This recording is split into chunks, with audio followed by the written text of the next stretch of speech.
That morning over Qinghai was dull and gray. A cold wind drove dust and dry leaves across the rocky plains, sweeping through the quiet valleys at the foot of the Chilean mountains. No one expected that, just minutes later, this peaceful land would reveal a secret buried for thousands of years. At 4:17 a.m. local time, the earth began to shake. The first tremors felt like a distant hum, then suddenly turned into a violent earthquake that cracked roads, shook small villages, and caused part of an ancient structure to collapse. The Great Wall of China. A remote section in northern Qinghai, rarely visited by tourists, crumbled for over 60 meters. Massive stones thundered down the hillside, revealing a gigantic chasm beneath. Amid the panic and rubble, a rescue team discovered something unusual. Beneath the fallen ancient stones was a hidden passage, sealed for centuries by compacted dust and hardened earth. On its surface were carved strange symbols, neither Chinese, Latin, nor any known script. "What is this?" whispered one of the workers, eyes wide with disbelief. Rumors of the mysterious discovery spread quickly. Within 24 hours, archaeologists, linguists, and secret military units from Beijing were deployed to the site. The area was immediately cordoned off. Drones circled overhead. Armed guards patrolled the perimeter. Inside a temporary command center, Professor Liang Yu, an expert in classical Chinese history, stared pale-faced at the monitor. A live drone feed showed a narrow tunnel descending deep underground. Its walls were covered in bizarre ancient inscriptions. But one phrase made his heart stop. Zulkala Ali Salem. That's Arabic, he whispered.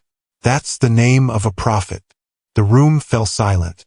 On the screen, the tunnel led to a massive stone door. Above it, etched in faintly glowing gold, was a chilling phrase, "Tomb of the One Who Endured." The first step had been taken, and the world had no idea it was standing at the edge of the most shocking historical discovery of the century. In the tunnel, silence reigned. Only the sounds of heavy breathing and the soft crunch of boots echoed off the stone walls. Headlamps flickered over dusty carvings. Figures in robes with hands raised to the sky. "These carvings, they don't belong to ancient Chinese civilization," muttered Professor Liang Yu. His voice was barely audible. Behind him, Dr. Amina Kanari, a script expert from Malaysia who had arrived under strict secrecy, studied the symbols with wide, disbelieving eyes. She recognized the pattern. Ancient Semitic characters, a mind-blowing fusion of early Hebrew and primitive Kufic Arabic. Such a mixture had never been found in mainland China, let alone beneath the Great Wall. They ventured deeper. The temperature dropped. The air grew heavier. Even the accompanying soldiers began to feel uneasy. One of them, a young man named Lu, suddenly stopped and shivered. "Something is watching us," he whispered, but they ignored him. Eventually, the tunnel opened into a vast circular chamber. At its center stood a tomb-like structure, surrounded by 8 tall stone columns. The walls were covered in unreadable stories, but the images spoke for themselves. On one panel, a sea parting. On another, a man with a staff walking with the poor. And in the center, a calm-eyed man sitting in a cave, surrounded by radiant light. Beneath this image was a single inscription. "Here rests the guardian of the East. You are a lawful servant of the Chosen One." A faint hum rippled through the chamber. The earth trembled, as if the tomb itself recognized the presence of humanity once more. One of the researchers cautiously touched the stone sarcophagus in the center. Suddenly, torches along the walls lit by themselves, blue flames flickering as if in welcome. Everyone froze. "What have we just discovered?"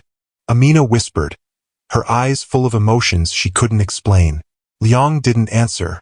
He knew this wasn't just an archaeological find. It wasn't just a tomb. It was a message. And just as expected, the first leak occurred. Someone from the team secretly transmitted photos of the chamber to the outside world. Within 12 hours, the internet exploded. Conspiracy theories, scholars, clergy, and influencers clashed online. Behind closed doors, the Chinese government panicked. This was no longer a matter of national heritage. It was a spiritual time bomb. They didn't realize that a storm was coming. A spiritual awakening was rising, and at its center was the tomb that had waited in silence for thousands of years. In the days following the discovery, the site beneath the Great Wall became a black zone. Access denied.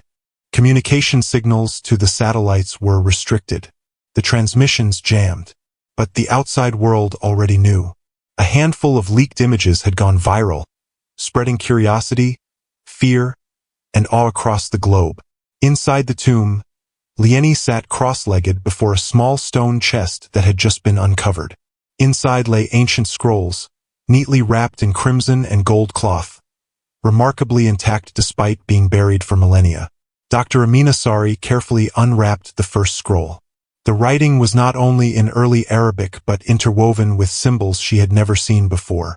At the top of the scroll, a single line was written, "O you who live in the days to come, if you are reading this, it means my time has come."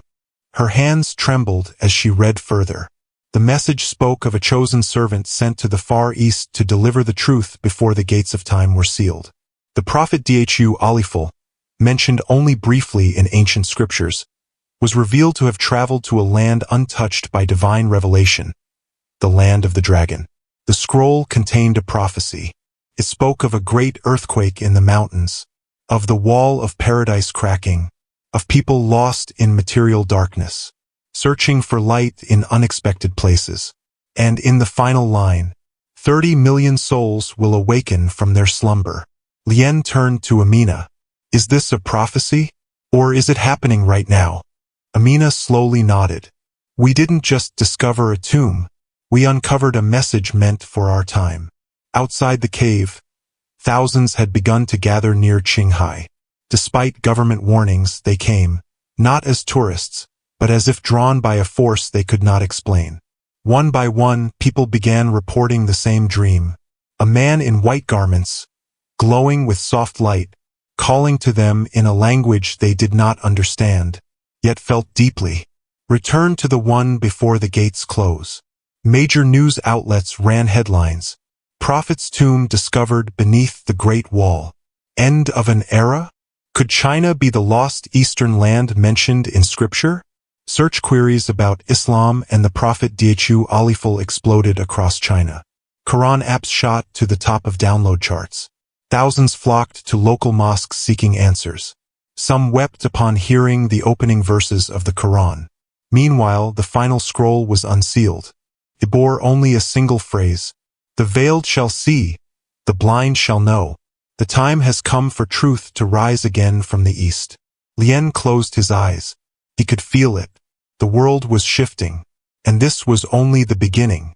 2 weeks after the tomb of the Prophet Dhu Aliful was discovered, the spiritual temperature in mainland China reached its peak. It wasn't about politics or economy. It was something far deeper, a profound hunger for meaning. Social media erupted. Hashtags like hashtag Tomb of Zulkale, hashtag Light from the East, and hashtag Hidden Truth trended on Weibo, Douyin, even Twitter and TikTok. Thousands of videos emerged of people claiming to have the same dream. The man in white garments, speaking words of comfort and guidance. You are chosen to awaken. In every corner of China, from remote Yunnan villages to the bustling streets of Beijing and Shanghai, people began searching for mosques. Most didn't know where to go, so they stood in the streets holding signs.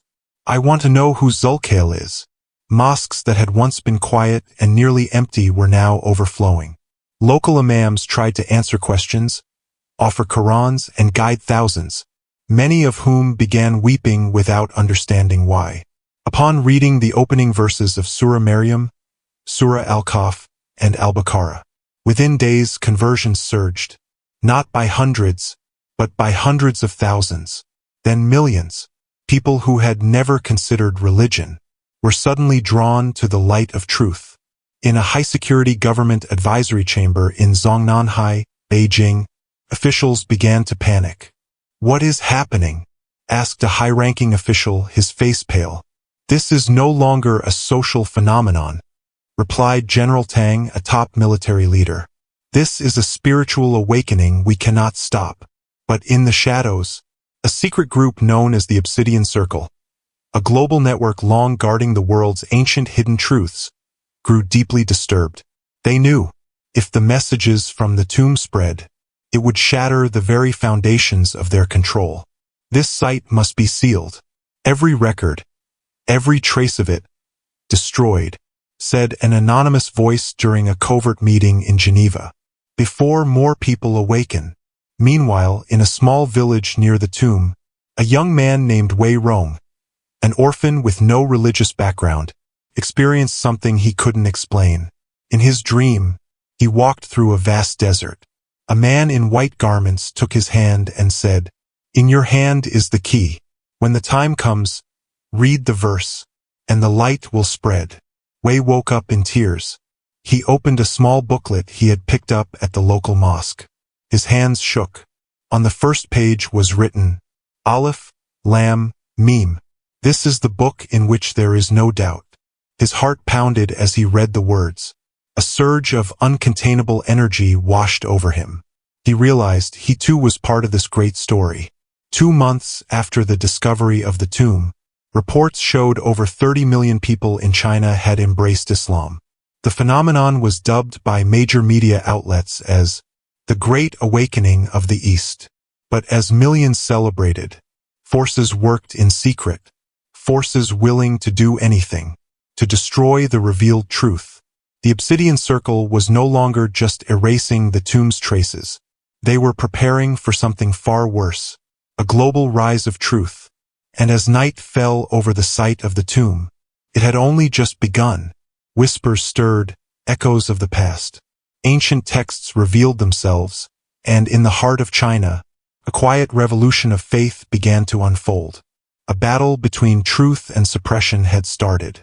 The wind was sharp and cold, among the ancient crumbling stones of the Great Wall, yet the air felt charged with an invisible energy, as if the earth itself vibrated with a force, incomprehensible to the human mind. Inside a chamber beneath the wall, Wei Zhen stood motionless. His heart pounded. Before him lay the tomb of Deo Eleflaya, now illuminated by a soft, ethereal glow, emanating from the stone sarcophagus. This was no mere archaeological discovery. It was a moment of profound significance. Beyond the cave, the world began to shift. More than 30 million people in China embraced Islam, and similar awakenings were spreading across the globe. The message of the tomb had reached far beyond China's borders. Hundreds of millions were searching for answers, drawn by the same dreams, the same visions, the same unexplainable pull toward the east. But not all watched idly. The Obsidian Circle, a shadowy network of elites, long controlling global narratives, now felt their grip weakening. They had underestimated the power of this ancient revelation. As Wei Zhen looked upon the final scroll, its words glowed faintly, as if the tomb itself spoke to him. When the veil is lifted, light will flood the world. But beware, the darkness will rise to consume it. The ground trembled again, this time more violently. Cracks ran through the walls, and a deep, resonant voice echoed through the chamber. The time had come. Suddenly, a group of heavily armed soldiers burst into the room, rifles aimed at Wei. Chinese military forces, fearing that the truth would unravel everything, moved to seize the tomb and silence its message forever. But Wei Zhen didn't flinch. He raised the scroll high, allowing the ancient words to shimmer in the dim light. He knew this was no longer just a tomb. It was humanity's awakening, a rebirth of forgotten knowledge, and a battle for the soul of the world. One of the soldiers, Lieutenant Xiao, a young man tasked with guarding the tomb, stepped forward. He was trembling, clearly torn. His eyes flickered between the scroll in Wei's hands and the weapon in his own. "Wei Zhen, what are you doing?" he asked, his voice full of confusion and fear. "You don't understand the forces you're dealing with. They'll kill us all if we don't stop this." Wei simply met his gaze. His voice was calm but resolute. "I understand more than you think. The time for silence is over. We cannot let them bury this truth. The world deserves to know." The soldiers hesitated. Their weapons were still raised, but their resolve was weakening. Around them, the air was electrified, with invisible tension. Above, the earth shook once more, a final warning that the world was about to change forever. At that moment, a broadcast began. It felt like the whole world held its breath. Footage from the tomb leaked online, showing Wei Zhen standing before the sarcophagus, holding the final scroll. The ancient script lit up his face as he spoke. This is the message of Thuaklia, the one who endured. He came not just for the East, but for all of us. It is time for the world to awaken. From Cairo to New York, from London to Istanbul, the response was immediate. Thousands gathered in the streets, not in protest, but in revelation. People turned to one another, united by something they hadn't known they were seeking: faith, truth, a sense of purpose. But even as millions began to awaken, the Obsidian Circle moved swiftly. They tried to control the narrative, flooding the media with disinformation and stoking fears of global chaos. They targeted key leaders and influencers, trying to crush the movement before it gained too much momentum. In Beijing, the highest levels of government were in turmoil. The administration could no longer deny the scale of the awakening. Some officials remained determined to suppress the message, but others, seeing the changing tides, began to reconsider their stance. Back at the tomb, agents of the Obsidian Circle arrived, dressed in black, their faces concealed by masks. The situation escalated to unprecedented levels. This was no longer just a tomb, it was the final battle between light and darkness. Wei knew the truth could no longer be contained.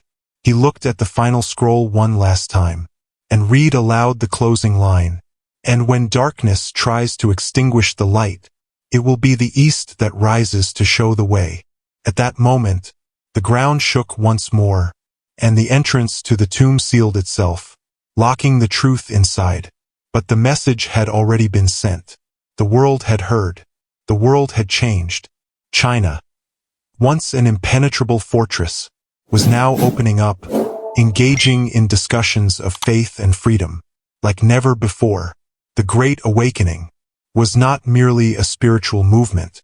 It sparked a revolution of thought, a return to truth, and a call for unity. Wei disappeared. Some believed he had gone into hiding. Others said the very forces he opposed had taken him. But wherever he was, his legacy lived on. The light had awakened, and as the sun set over the Great Wall, a quiet peace settled upon the world. For now, the gates were open, and truth had found its way into the hearts of millions.